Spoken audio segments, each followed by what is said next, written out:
Welcome students, জ্ঞানজ্যোতি coaching centre পক্ষ থেকে তোমাদের সকলকে আরও একবার স্বাগত। আলোচনা করবো আজকে আমরা কারিকুলাম স্টাডিজ নিয়ে। দেখতেই পাচ্ছ যে এটা কিন্তু সিলেবাস বেসড একটি আলোচনামূলক ভিডিও, ঠিক আছে? তো এই হচ্ছে পুরো বিষয়। তো চলো বেশি কথায় যাবো না, আমি আলোচনার বিষয়টা একদম ঝটপট শুরু করছি। দেখো এখানে দেখতেই পাচ্ছ সিলেবাস স্ট্রাকচারটা সকলেই জানো, নতুন তো কিছুই নেই এখানে। চারটি ইউনিট দেখতে পাচ্ছ, ইউনিট 1, 2 and 3, 4। হ্যাঁ, আচ্ছা, তো ইউনিট 1 কি নিয়ে আলোচনা করবে? ইউনিট 1 আলোচনা করবে ইন্ট্রোডাকশন টু কারিকুলাম। যেহেতু আমাদের যে সিলেবাসটি রয়েছে, সিলেবাসের যে একটি টাইটেল হয় সেখানেই কারিকুলাম রয়েছে, তো কি কারিকুলাম নিয়ে আমাদেরকে আলোচনা করতে হবে।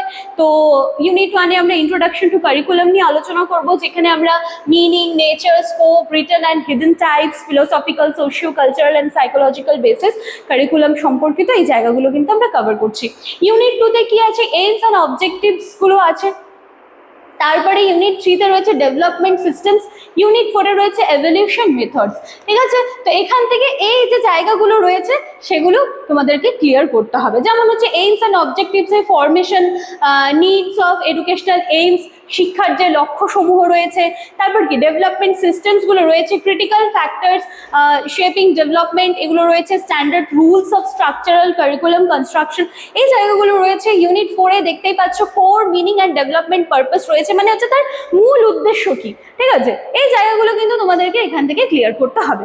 এবার ইউনিট 1-এ যেগুলো বললাম সেগুলো একটু এখানে বিশ্লেষণ করে দেওয়া রয়েছে, আর কিছুই নয়। এগুলো দেখে কিন্তু ঘাবড়ানোর কিছু নেই যে খুব কঠিন একটা সিলেবাস দিয়ে দেওয়া রয়েছে।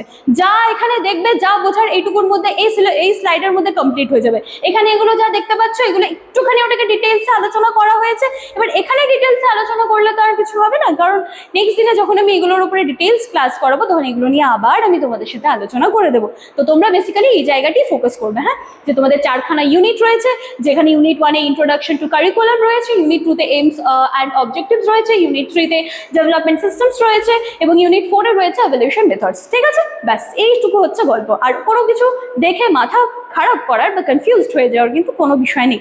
চলো আজকের ক্লাস বা আলোচনার বিষয় আমি এখানেই শেষ করছি। দেখা হচ্ছে আবার নেক্সট দিনের ক্লাসে। Thank you.